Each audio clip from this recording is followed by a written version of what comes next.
Pick something and stay consistent and put massive action behind it. Yeah, consistency is key. From cornfields to high-rises, office to industrial, houses to hotels, and every other asset class in real estate, we cover the people, the projects, and the profit. Welcome to the Investing in Iowa show. This show is for go-doers, action takers, and business owners. It's for people like you who are sick of Uncle Sam taking a huge bite of your apple.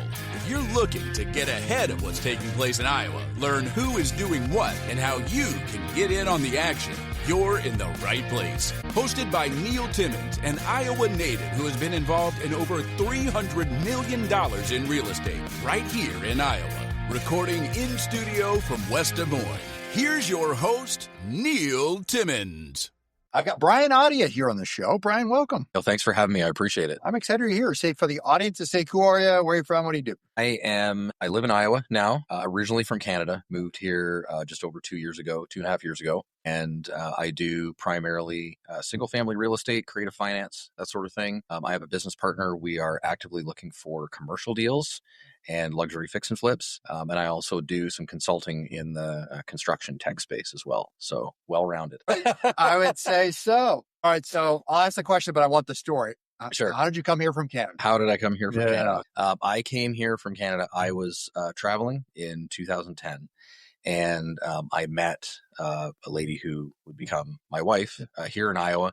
And it was long distance at first. We kept in touch, realized we were, interested in one another. Trips started happening back and forth. And in early 2011, we found out our first was on the way. That was a bit of a surprise. We were madly in love. We knew we were going to be together. So that wasn't an issue. It was just figuring that out. So I had a contracting business at the time. She worked for Wells Fargo. So we're like, well, you can't quit your business. We moved, we got married, moved, my wife, Sam, and our daughter, Gia, to Canada in the winter of 2012. And we lived there for a number of years. And then What part of Canada? North of Toronto, about 90 miles north of Toronto, in a small town, 40,000 people called Audia. Okay. So yeah, not too far, close enough. We were on a main thoroughfare. Like I've described this before, where we lived in Canada was right on kind of the southern edge of a vacation home area for wealthy people. So Muskoka is to Toronto what the Hamptons are to New York City. All right. So I couldn't name you a town, but imagine living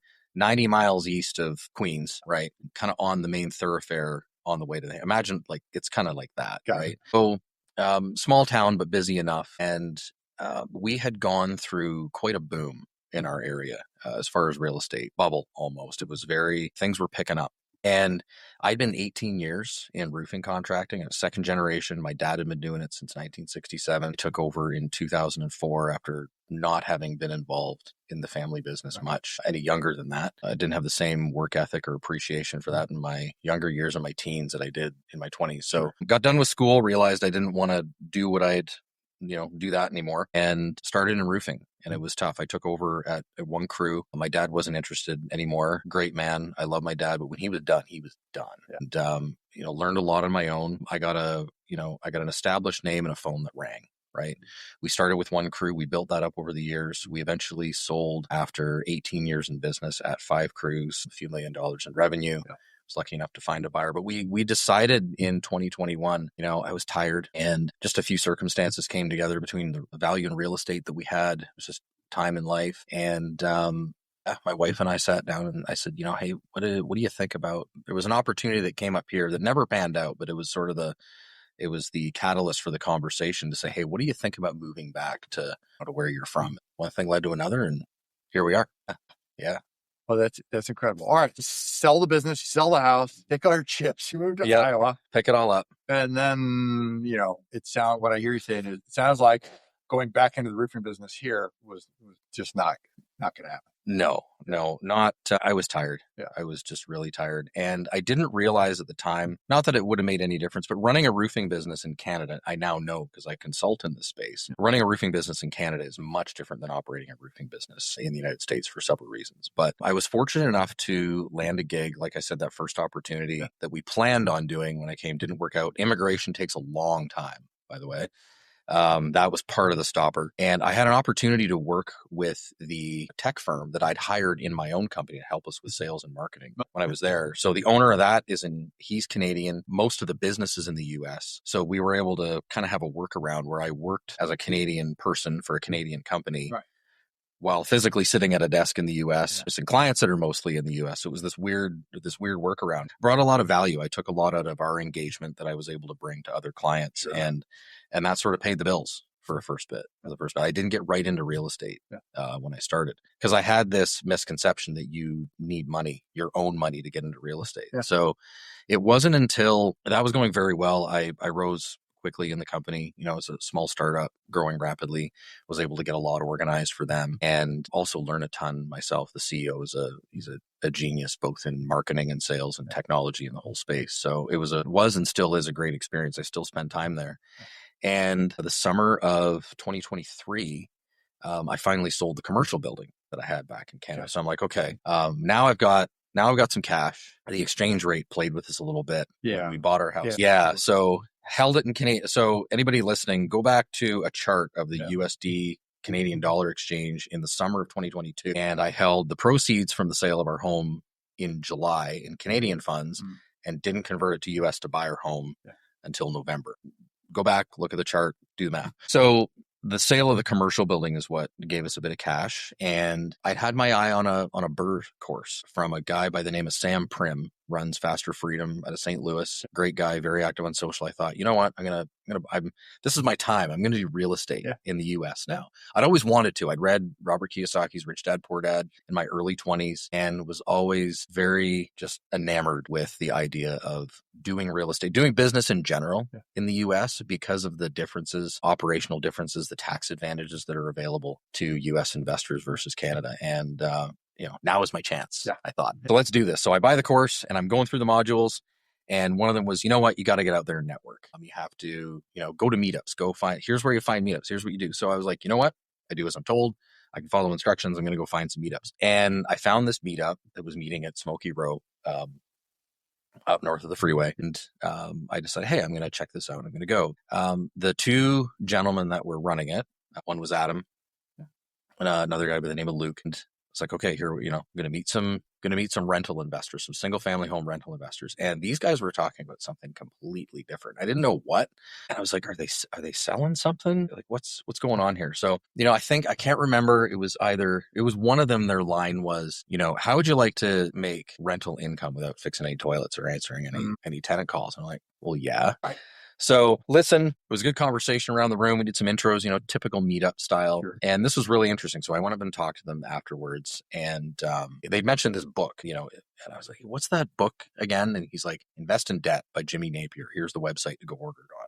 It's too expensive on Amazon. Go to this website. So I was like, okay, I can follow instructions. So I ordered it, bought it, I read it. And it's very like he's kind of that folksy, shucks. Like if you've ever read, what's his name? How to Win Friends and Influence People. Yeah. Yeah. It's that, yeah. It's that kind of language. So you got to read through that a little bit, but he basically runs down. It's basically an opus on note investing, right? How to flip paper and how to calculate for time value of money and how to position yourself in deals to do these, to do these sorts of things. I'm like, okay, I get the concept. I downloaded the financial calculator on my phone. I can work this. What's next? So nothing really happened with that meetup. I think they wanted to be regular. So I really say, I don't know how I got this lucky to land that one meetup because I think there was one in-person meetup with that group again and one Zoom and that was about it. But in the meantime, I was messaging Adam a little bit and he and I got Adam Romano. Yeah. And he and I got together for coffee one morning and lo and behold, we both have two golden retrievers. We each have an English cream and a red golden retriever, and we each have a golden retriever named Charlie. So that unbelievable, long lost foreign brother. Yeah, how close does it? And we're both Italian background, so how close does it get? So he and I hit it off, and it's like, hey, how can I help you in your business? How can we? I'd love to learn more about what you guys are talking about. Is there anything I can do? Sure. So we kept in touch, and he immediately introduced me to Luke Shelton. I just started doing, what I was told to do. Like, this is how you kind of start. And this is what you got to look into. And here's how we structure things. And we just started a conversation and got into creative single family note investing from there. Incidentally, at that meetup, I also met another investor here in town by the name of Andrew Long. Andrew has a construction business here in town. And he and I didn't keep in touch right away, but we started messaging later that fall because I knew he was getting into commercial, and he's my business partner now in commercial. So haven't done any deals there yet, actively looking, underwrite a ton. He's got his construction business. I do single family. So it's very, as and when we can make time to pursue this, but actively doing that as well. So a lot of good came from that fateful Saturday morning in July. My heavens. Yeah. Creative single family note investing. Yes, sir. For the audience's sake, describe it. What does that even mean? What does it mean? So what is note investing? What's flipping paper? So basically what it involves is, let me backtrack a bit. So the usual BRRRR method will involve, getting the house at, some sort of discount if you can. The typical formula that everybody knows is, ARV times 70% minus repairs. As a flipper, if you can get it for that, you're doing okay, right? You've got your systems in place. You can manage the renovation. You've got enough headroom in the 30% to go make some money, wash, rinse, repeat. So in note investing, it's flipping or wholetailing is another kind of middle there you can do. In note investing, we're still trying to negotiate a discount on the home. We talk about the 5 main motivators. Somebody's getting divorced, it's inherited. They can't do the repairs. They're relocating. I don't know why I'm forgetting the 5th one off the top of my head. It'll come to me. But, whatever a seller is, the kind of position they're in. And sometimes their situation or the house itself just isn't a fit for the retail market. So it might not be a flip, but maybe it's something that we can get at some sort of discount and, turn around and sell it to another, like a homestead buyer, private buyer, and create a note and owner finance it on the sell side. Oh, wait, let me pause real quick. What I hear you saying is you're buying a house, buying actual real property. Yeah. And then you're creating a note. Then we create the note when we sell it. Yeah. All right. So got it. I just wanted to make that distinction versus buying it out on the front end. Yeah. Creatively, and then somehow doing something with the note on the back end. Yeah. So we don't, so it's basically buy at a discount, sell it, and create the arbitrage and monthly cash flow on the note. Are you doing work on these properties? Sometimes. So those are the large categories. And then there's several different ways you can buy a house at a discount on the front end, and there's several different ways you can sell, or what we call disposition, that house on the back end. Yeah. It's all in the art of the deal. It's all in being able to engineer these creative solutions that are win-wins for sellers. Like, I need to be perfectly clear. There's situations that drive folks to our phone, like that makes it so we're having a conversation, but there's never, we want to create win-wins for them, like make sure that the cash they need or the structure they need to get out. Sometimes they're in over their head on payments. We can take those over, get them cash they need to move, that sort of thing. Whatever, we're looking to create that win-win and get them out of a situation that they don't want to be in anymore. So sometimes that involves, if it's a property that's owned outright, free and clear, we can work something out. Sometimes they just need cash. We can do that. Sometimes they want a certain value for the home, but we can structure the deal so they get some of it at closing, and then we work out a payment plan with them directly. It's typically done when they want too much, meaning more than what you're able to budget from a cash perspective. Exactly. Yep. So, and then there's all sorts of possibilities in there. There's a term floating around the investing community a lot in the last few years called sub 2 or subject to, where you take title subject to the existing mortgage. We do that a fair bit. Mm-hmm. And, again, depending on the circumstance, the interest rate, the bank involved, that's a viable solution both for us and our sellers. Sometimes there's cash for them at walk away, sometimes not, just depending on it. So we try and get them as much as we can, make sure we take over the payments, be on time with those, make it a headache they don't need to worry about. That's another way, a couple ways in between. So it's a Swiss Army knife of a bag of tricks, if you will, or a bag of tools, probably the right way to state it. Yeah. As it relates to what you can do on the front end. Yeah. And a lot of it's driven based on the seller situation. Yep. And their goals. Their goals, condition of the house, market value of the house, that sort of thing. And it's really putting all that together to see what we can come up with for the best solution that works for them and works for us. If we find a winner, we buy the house and then move on from there. And then there's a few options we have at our disposal on the sell side. Well, that's where I'm going. You got the house good, whatever that solution was to buy it. Mm-hmm. And now it's time to go. Hey, Iowa investors, this is Ava Baukamp, Chief of Staff at Legacy Impact Investors. Have you thought about adding real estate to your portfolio but don't have the time or desire to play landlord? At Legacy Impact Investors, we do the heavy lifting. Our team finds the deals, manages the properties, and handles all the day-to-day operations. Our select group of qualified investors co-invest with us. gaining ownership equity without opening a tenant email or responding to a maintenance call. They just share in the income, appreciation, and tax benefits. These opportunities aren't for everyone. They are for qualified, accredited investors only. If you want to learn more, please visit legacyimpactinvestors.com to apply. I want to talk about the middle. So the middle being, what do you do with a house? And I want you to answer that, and then I'm gonna give a little nugget for the audience that's kind of interesting. Okay, what do we do with it in the middle? Again, it depends. So I've had them where, so my first property when I did this, okay, my first contract I ever got was a house that hadn't been occupied in over 12 years. Okay. This is a good one. You talk about running a thriving contracting company to moving internationally to your first contract in your new business venture is a 1,500 square foot, 3-bed, 1-bath that hasn't been lived in for 12 years because the last occupant lit the kitchen on fire and it was never repaired. And you can't see the floor for all the junk in it, in central Alabama. So again, remotely, nowhere close to that. You dropped the nugget. That's where, that's one of the pieces I want to stay here is you're executing this business, whether it's anywhere in Iowa to anywhere in the country. Yes. All of these are remote. Yes, sir. Yeah. And I've only ever seen one of my houses in person, and there's a interesting story around that one too. You know, we buy this thing, and it was, of course, super cheap, by current market standards, and, negotiate an arrangement with the seller and able to sell it in the back end and make something there. So it's, they don't have to be big deals, and they don't have to be clean. This one in particular, to answer your question, what do we do? This one in particular, I did nothing. No. I just threw it on the market. Yep. No money into it. That was the coaching I was receiving at the time, and I still agree that was the best thing to do with that. Sure. And, we put it on the market. So there's, again, several different ways of marketing these houses.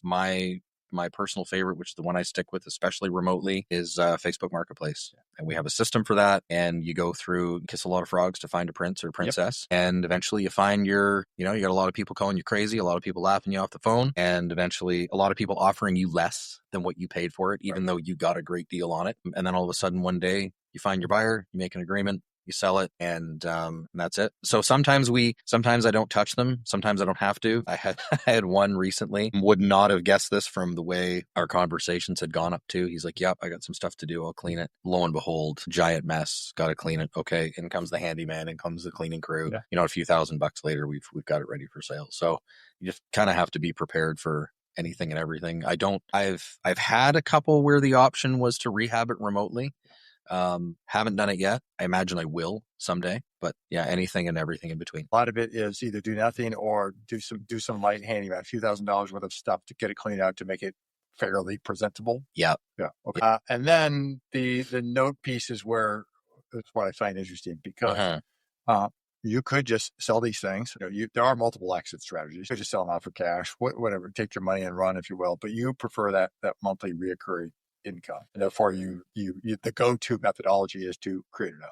Yeah, that's my preferred. Of course, being the Swiss Army knife, you have to recognize when a deal isn't really set up for that. Yeah. You can do something with and for the seller, and maybe that exit is a wholesale, or maybe it is a flip or something else, and that works. My preferred is, you need those other ones, because this business, and we might get into this today, this business is incredibly cash intensive, and the building up of the notes, that cash flow doesn't happen overnight. So you're burning capital both for your personal living expenses, whatever your marketing and your other business expenses are, and you need to keep that going. So you have to have an eye for those wholetails, sometimes even retail exits along the way to keep the cash replenished and manage your cash out on the notes and your cash in on your down payments appropriately to mitigate that. Yeah. Preferred is notes. All right. So talk to me about the creation of note. Walk me, maybe define for people, when you resell it, what does that mean? What does the deal, what does one look like so that you create a note, and what kind of cash flow? Give me just one right over home plate. What does that look like? Sure. So one of the best ones I've done this year so far is we had a seller in Alabama, and just outside of Mobile, and wife got a new job, young family, and they were moving out of state, and they needed to sell soon. They're like, we want to wait till the kids are out of school, but after that, we got to be gone. I got to get down there and set up.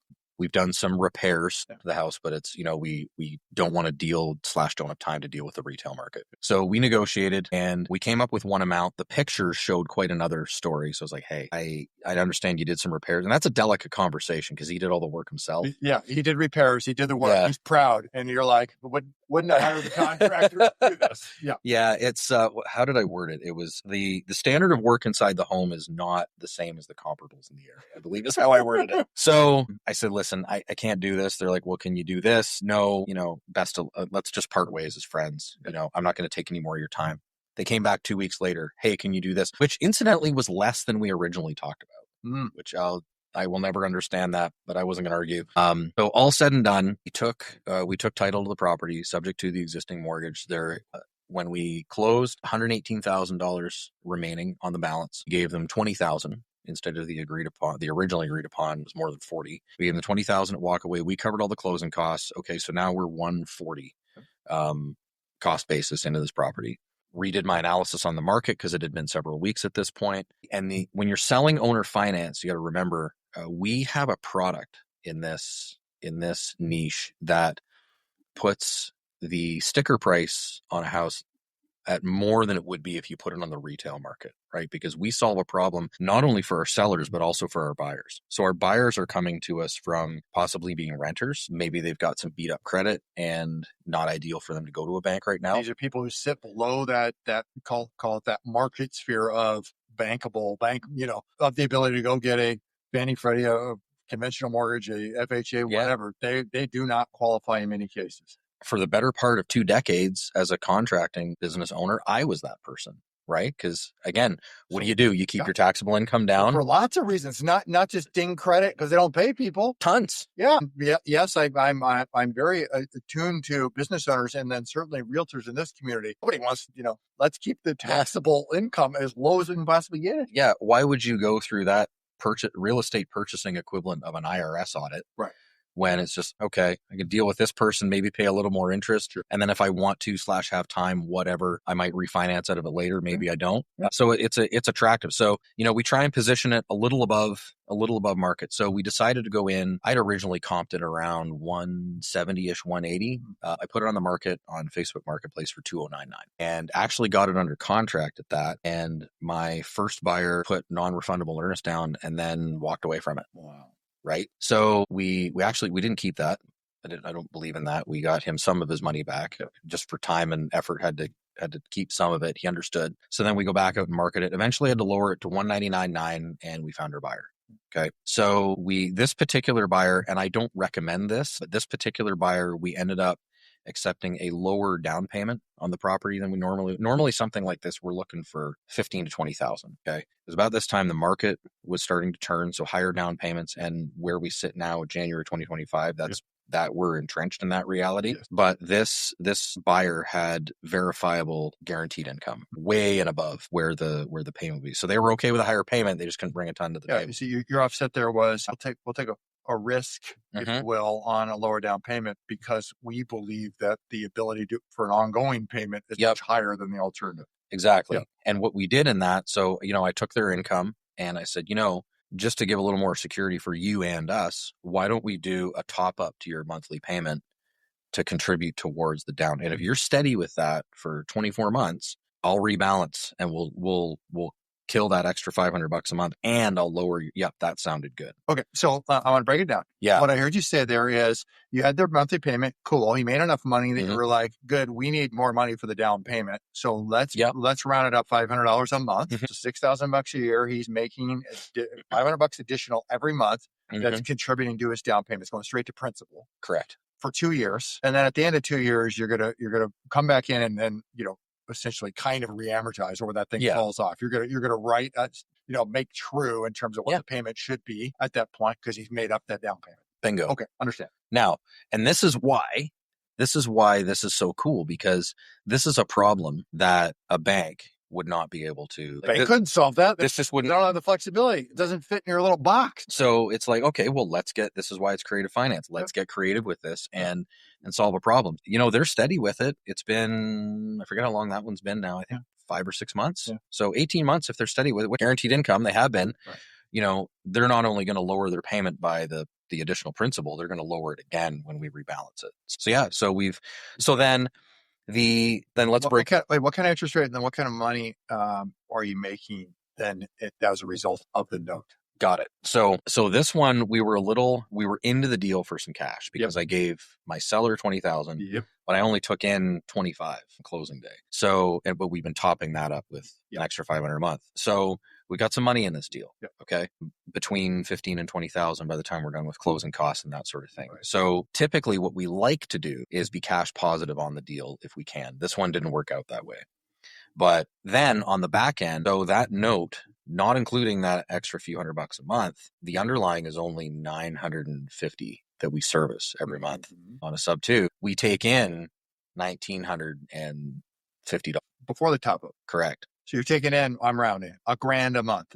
PITI out is call it $950. PITI in is $1,950.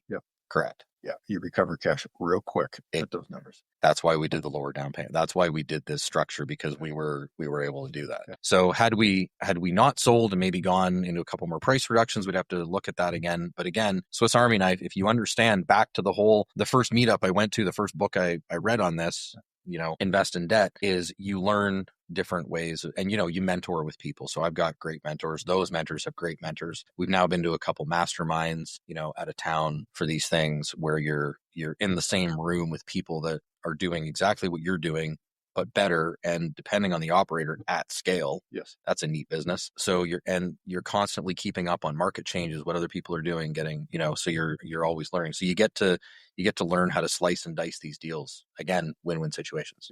Yeah. So it's incredible your ability to be able to do that. And then you don't, it's all without tenants and termites and toilets. Well, it's tenants, I guess, but termites and toilets, because if something goes awry in the house, and all houses, something does go awry in. That's the reality of any real estate. They're responsible for it. Of course. Yeah. And you get that, one mentor I have in this game, he's like, cause those texts and those calls do come. Hey, I think this is going on. It's like, yeah. And, his like, I'm Wells Fargo. Like, the first time a message comes across like that, you're not being insensitive. It's not anything like that. It's just this is the relationship between buyer and borrower. Yeah. Borrower owner. Yeah. You're not a tenant. Yeah. Fix it. Right. So, we get all sorts of things. Like I have one buyer that, we've gone back and forth about our payment arrangement a couple of times, and, he calls it the rent. It's like, no, you're an owner. The odd time you get asked for permission to do something, it's like, in our contract, like, this is your, if it needs a permit, pull a permit, leave it the way you found it. But other than that, I don't care what you do. Go for it. Improve it. Please improve it. Yeah. You want to build a fence, build a fence. Please improve our collateral. Exactly. If you're a house flipper, execute the BRRRR strategy or do double closings and are in need of money, Little Guy Loans is your go-to lender here in the Des Moines area. Time is money.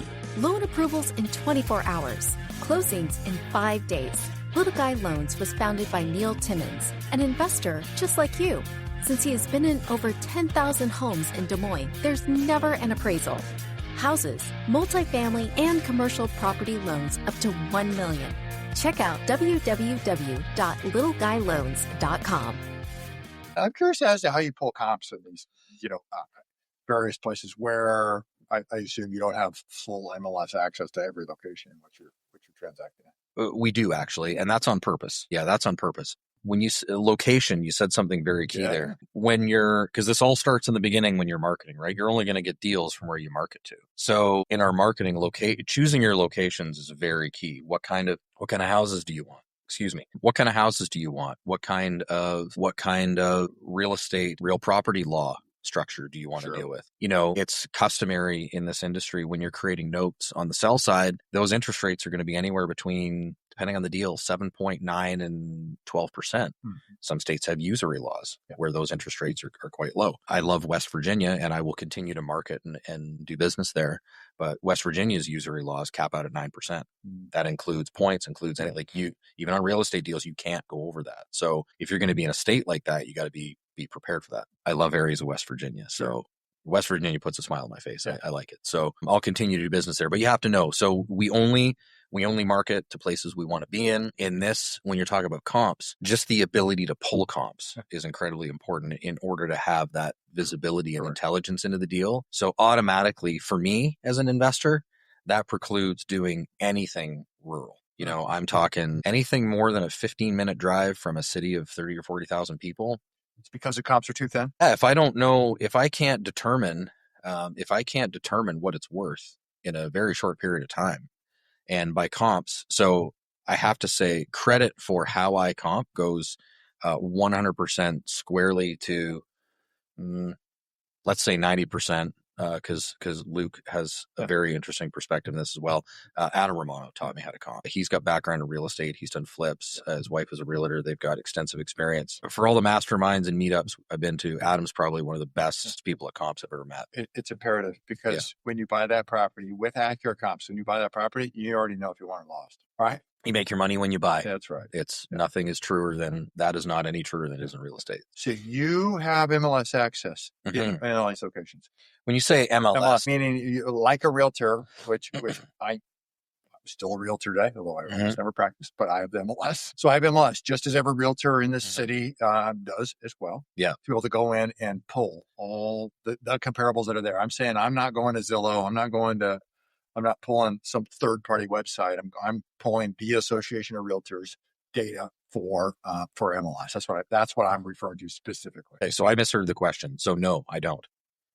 We pull comps strictly from Zillow, Realtor. And you're Realtor.com. So I appreciate you clarifying that. So no, I do not have access to that. I asked because I know what a giant pain in the butt it is to go get it when you're not a realtor in that particular city. So for me to go get it in West Virginia, let's say, is a Herculean effort. Sure. Yeah, there's a lot of things that one would have to go through. That's why I asked, because that's a lot of effort. So I was curious about what the backside of this was. How do you determine, past usury laws? I guess how do you make a decision in terms of, is it red or blue? Well, what goes into some of those factors when you go, this state's a thumbs up, this one's a thumbs down?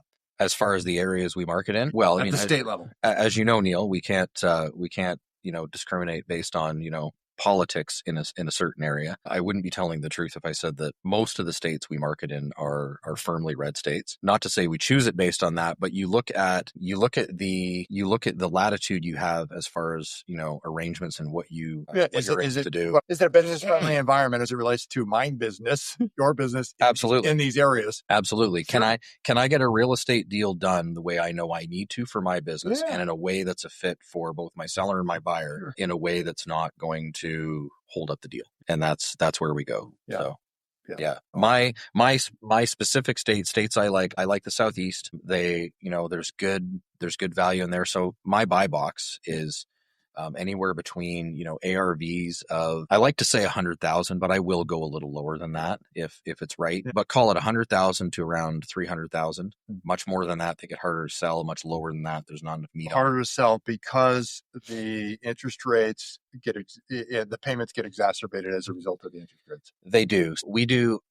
I do. And there's mixed feelings, opinions on this in the investor community. I like to look at what the rent comps are in an area, because a lot of our buyers are price anchored. Alternative choice in rent comps, right? So I've got a few metrics that I pay attention to in rent comps. You start getting into it. I do have one. I have a contract sale in Georgia that I sold. That one went for $330.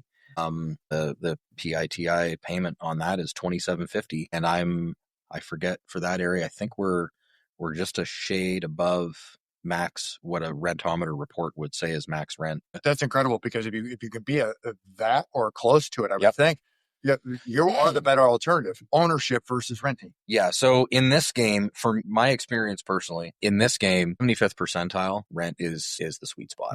You can land between 75th percentile and max for PITI. You have to include that tax insurance escrow in there. Correct. Your buyers aren't thinking of it when they first call. No. But they'll think of it when $200-$400 gets stacked on. So that's one way of doing it. Yeah. What are you most excited about this year, 2025? I'm most excited about coming to this business with the tools that I've that I've learned, like the skills and the tools that I've learned in the last year, because I've only been doing this for, 15 months and really only been doing it for just over 12. Like this is relatively new for me. I ran pay-per-click for 3 months in the beginning without getting a deal, just learning the ropes, learning how to come. Methodology for marketing. PPC, pay-per-click. So I'm excited about just taking more tools and skill sets that we've learned last year into this year, primarily just looking for different opportunities to not just create notes, but do wholesales. If something presents itself as a flip, if I was narrowing my focus in the first year, was like only focusing on the notes. Yeah. And second thing is, you just touched on it, the marketing. I would love to try out a couple different marketing methods this year that I haven't done before. Pay-per-click is easy, husband, father of 3, still do the consulting on the side, still travel back and forth to Canada to see family. Life is busy. Pay-per-click was just kind of the easy button. I had the budget for it and we've just kept on with that. Yeah. But there's changes coming in that as well. Google is a whole other conversation, but Google is changing the keyword frameworks. They're changing the way accounts are set up and how they show the algorithm is changing. Well, keeping up with that it can be challenging at times as well, and resisting the urge to mess with it, because the only thing that will mess you up more than Google changing their algorithm is you changing it by throwing your track off and having to relearn. Yeah. So just excited to put new skills to work and excited to try new marketing methods and see if we can keep turning this up. It's going to be interesting to see what Google does. AI and specifically ChatGPT has put their core business under serious additional pressure. So it's going to be interesting to see how that evolves over a period of time. Well, and Google, further complicated by the fact that Google is one of the players in that game. Yeah. It's going to be it's going to be an interesting one. Yeah. All right. Brian, you ready for the final 3 questions? Yes, please. If you had one piece of advice for your 20-year-old self, what would it be? If I had one piece of advice for my 20-year-old self, what would it be? Pick something and stay consistent and put massive action behind it. Yeah. Consistency is key. Yeah. 2 books that changed your life. There's more than 2. But I'll pick 2. Never Split the Difference by Chris Voss. I didn't read that until after my roofing career. And gosh, I wish I had that earlier on. I was in sales, but I wasn't in sales till I read that book. And X is Easier Than 2X by Dan Sullivan. Oh, by Dan Sullivan. Yes, sir. Fantastic book. Yeah. Can I throw a third in there? Let's do it. Break the Habit of Being Yourself by Joe Dispenza. Okay. He's quite a thinker. I sat on him for too long, and that book, like how to get from conscious to subconscious and analyze from the outside and get outside of your own head so you can get back inside and do what you need to do is that's been powerful the last years. Great book. Nobody has that I can recall. Nobody's mentioned that one. So I appreciate that. If you were cast away on an island for a year, you could only get 3 pieces of data about your business each and every month. What 3 things must you know every month to know how your business is running? We must know what we have in cash reserves. That's key because that gives us our runway to operate forward.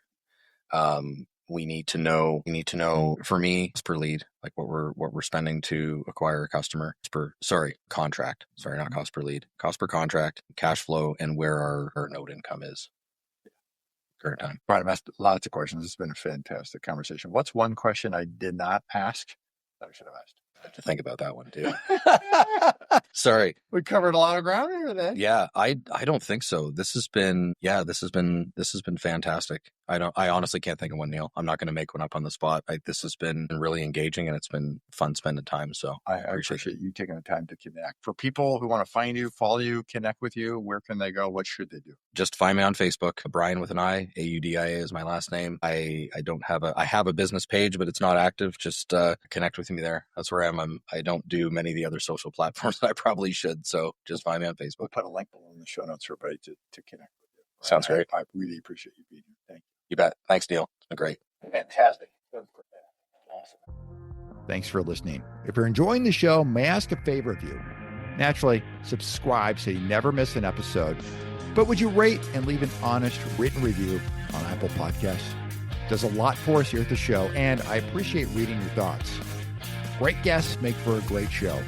If you know of another Iowan who would be a great guest, or you yourself have interest in being a guest, well, get on our radar. Visit Investing in Iowa to fill out an application or recommend a guest. And if you want to connect with me one-on-one, go to legacyimpact.com. headfirstinvestors.com. Click on the Invest With Us button in the top right corner, and there you can pick a time for the two of us to get on the calendar and connect. Until next time, keep investing in Iowa.